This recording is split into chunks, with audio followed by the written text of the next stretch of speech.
The Sacred Mass, the Sacred Mass 1, Chapter 3, Chess. Like chess game. After 4 chess games, Caron was finally able to take Julian home, though he suspected that Julian had let him win the last game. Julian had dragged the game out for a reason, and as Caron arrived to the boys' home, he heard 3 voices arguing. The conversation ended abruptly when Allan said to Miss Lady, the mother of Julian, "He's nearby." Miss Lady ran to her son and she greeted him with sweet kisses. Miss Lady was a former waitress whose days of backbreaking labor had ended as soon as Julian was born, and the 24-year-old woman was petite with elegant hourglass shape, curly brown hair and black eyes, and her round face was pretty with expressive almond-shaped eyes punctuated by naturally long eyelashes. There was something a bit exaggerated about her display of happiness, and smiling she said, "Thank you for looking after our son, and he can be a bit stubborn like his father. It was no problem at all. It is not as if I have anything better to do with my time," said Caron candidly. Peter the stepfather shook Caron's hand, and Peter had restrained mannerisms and emotion, and he was 26 years old. Even as a child, he was said to have the personality of a grumpy old man, and at times he seemed almost like a stone idol. He was tall, muscular, with an elegant face and refined manners, and his eyes were ashen color, and his short hair was dark blue, and when wet it would take days for it to dry. This hinted at his silky heritage. All he said to Caron was, "Thank you for your service." There was an awkward silence, and Caron cleared his throat and he said, "Well, I better get to work. I have a lot of studying to do. Take care, Miss Lady." Later that day, Miss Lady visited the little ogre's home, and Caron was doing busy work, checking the finances, polishing the silverware, and scrubbing the bathroom tiles. The household staff consisted of 3 maids and 1 butler, and once a day the family doctor Lorica would make her rounds to see how Lord Siegfried was doing, and her usual complaint was about his diet and lack of exercise, and he would regain some semblance of mobility if he'd only made the slightest bit of effort, and Lord Siegfried would scoff at Lorica and then resume his regular routine. He was being taken to the garden by his youngest maid Lysandra, a skinny, dull-eyed, green-haired vixen who was 14 years old, and she had the energy of a hummingbird and could not sit still. And when she heard the bell ringing, she ran to answer the door, and she welcomed Miss Lady inside, and then she ran back to Lord Siegfried, whom she had abandoned in the middle of the hallway. When he inquired about what the guest wanted, Lysandra ran back to speak to Miss Lady. Miss Lady said, "I wanted to speak with the little ogre."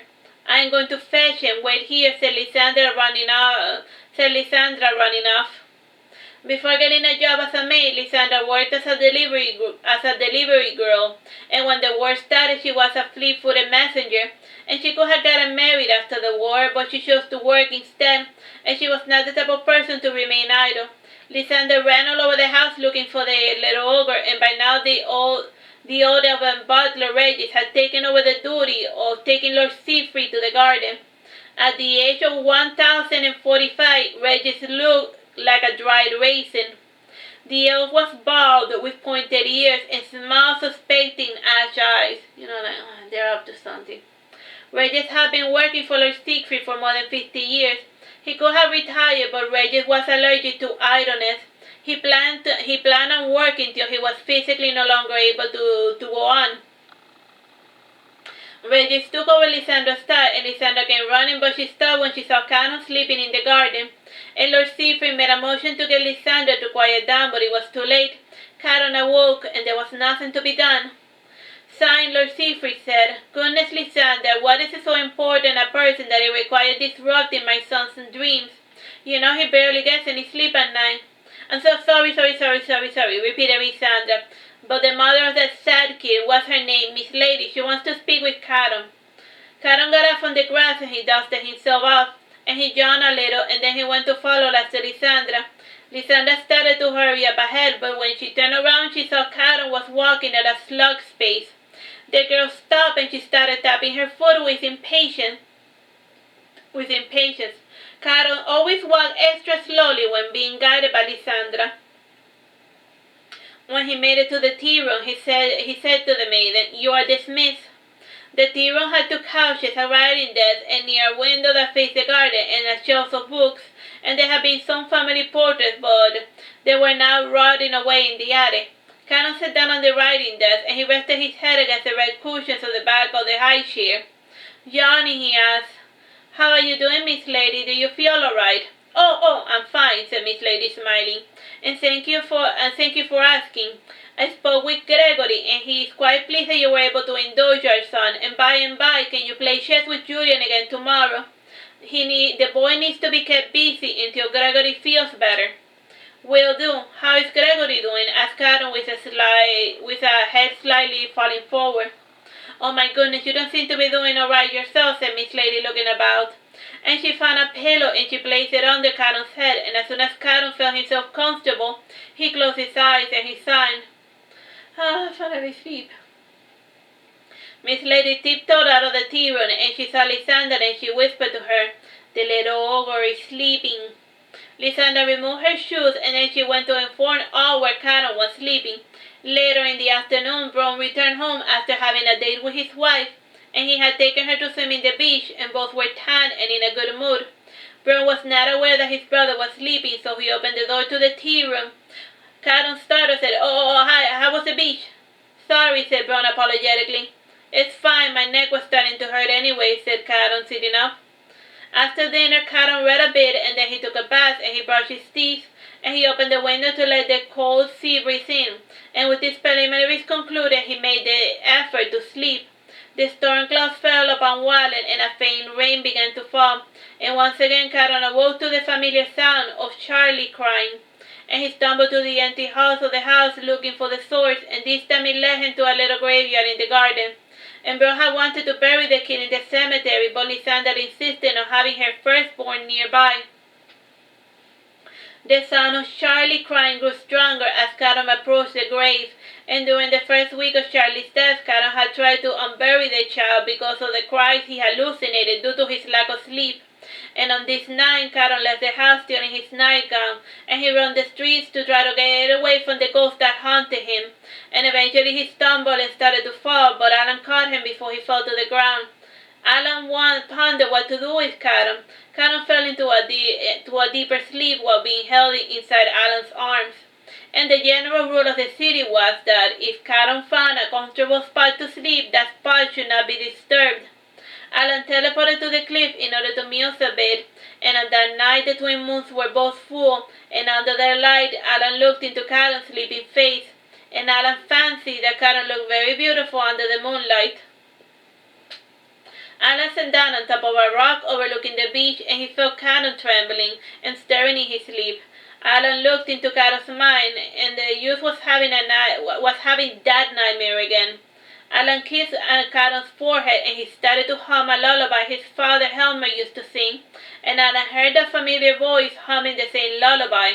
Allan pretended not to notice as he heard the voice drawing nearer and nearer, and when Allan felt a small, warm body nearby, he made a swift hand motion to grasp at it, and when he did, the humming turned into a shriek of terror, and the person was gone, and the only proof of his encounter was a tiny golden button. Caron awoke with a start, and he looked around confused. Allan said to Caron, "You're having a nightmare. Go back to sleep." Caron smiled when he saw Allan's face, and he called himself into Allan, and then he went back to sleep. Allan sighed, and then remembering Gregory, he decided to hand Caron over to his friend. Allan could have anyone he wanted but Gregory. Gregory was in love with Caron. Allan at that moment fancied Caron, but he was not in love with him. He manifested in Gregory's bedroom carrying Caron, and Gregory felt Allan's magic, so he got out of bed with a start. Allan sighed at this display of hostility, and then he said, "I was wandering about when I found something I thought you might like. Happy birthday." Allan then unceremoniously dropped the sleeping Caron in Gregory's bed, and Gregory's eyes started glowing red in the darkness, and his scales started showing. An unnatural hiss escaped Gregory's lips. Allan turned his back to Gregory, and laughing he said, "Where's your sense of humor? Grimory at least was hilarious, not like poor dull little Gregory. And before you bite my head off, do care to hear me out. and I found the little ogre wandering about, and he collapsed, so I brought him here for you to decide what to do with him. Ever the eternal Gregory, Nanny, Eric was already up and about to see what the commotion was, and frowning he said, Allan, you monster, Gregory's not where, go dine somewhere else. Eric noticed Caron sleeping in Gregory's bed, and Eric then turned his attention to Gregory, who still had the same red glow in his eyes.